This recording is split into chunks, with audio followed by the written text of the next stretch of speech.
Those who supported Fa'adin are executed quickly and in secret by Corajidin's forces. On the verge of losing his own life, Indris is saved by his uncle, Ran Nasarat Fa Ariskandar, the Asran-elect and the arbiter of the change, set to oversee the course of the war against Fa'adin. Indris is surprised when both himself and his comrade, Shar Ferain, are pardoned for their part in the civil war. His relief is short-lived, as he suspects Asran Vashni, leader of the Federationist political faction, will want Indris to repay the debt of his pardon. That night, overcome by the nearness of death, Indris becomes involved in a tryst with an unknown woman and, after a single night of passion, wakes to find her gone.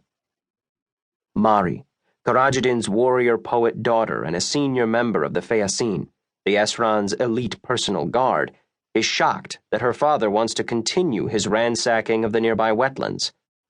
The glow she felt after her assignation with a nameless lover the night before fades rapidly as she listens to her father's schemes to rise to even greater heights of power.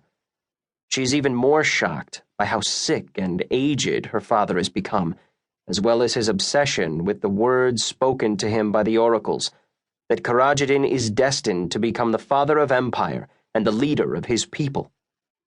Despite Mari's urging him to find another way to cure his ailment, Corajidin renews his efforts in the Romark to find the answers he needs, as well as the weapons of past civilizations that may aid him in fulfilling his destiny. Corajidin's young wife, Yashamin, of an age with Mari, is one of Corajidin's most vocal supporters, wanting to see her husband as the most powerful man in Shrīan. Corajidin's sons, the witch-trained Kasraman, and the deadly swordsman Bellamandris, are enlisted more fully in his plans. Hesitant to become drawn into Shrīanese politics and the vendettas of the great houses, Indris plans to leave Amnon, the city filled with nothing but painful memories. It is his friends, Shar, Hayden, and the Wraith Knight Omen, who convince him to stay long enough to pass on what they know about Corajidin's activities in the nearby Romark. Before leaving Amnon, Indris speaks with his uncle, Ariskandar, and the Asran Vashni. He reveals that he and his comrades had been investigating the illegal excavations in the Romark and their belief that it was forces working for the Erebus who were responsible. Vashni and Ariskandar ask Indris's help to locate and return Fa'adin so the truth of Corajidin's falsehood and corruption can be more fully understood.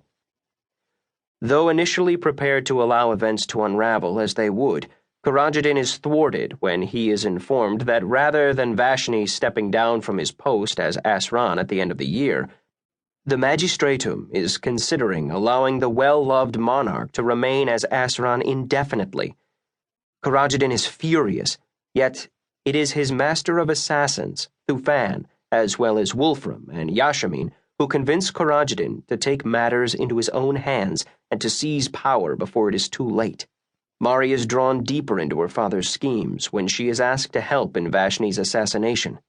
She is surprised to discover Indris, the man she had a one-night romance with and the child of the great house of Nasarat she had been taught to despise, would be present during the proposed attacks.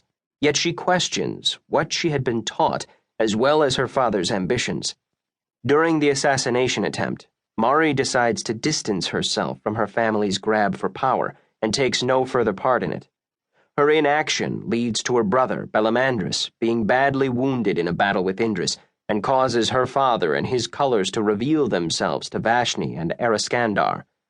Though Vashni, his wife, his daughter, and one of his sons are killed, and Ariskandar and another of Vashni's sons are kidnapped, Indris and his comrades manage to escape. Mari seeks to absolve her guilt by presenting herself to the Feyasin she betrayed, taking responsibility for Vashni's death. She knows it is something she may not survive, and is beaten almost to death in retribution. Indris, badly wounded in the assassination of Vashni but saved by Shar and Echo, wakes to find his old Sikh teacher, Feminsetri, has healed him of his wounds.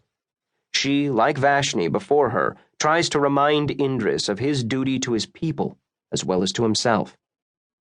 It is at a place of peace, in the heart of troubled Amnon, that Indris and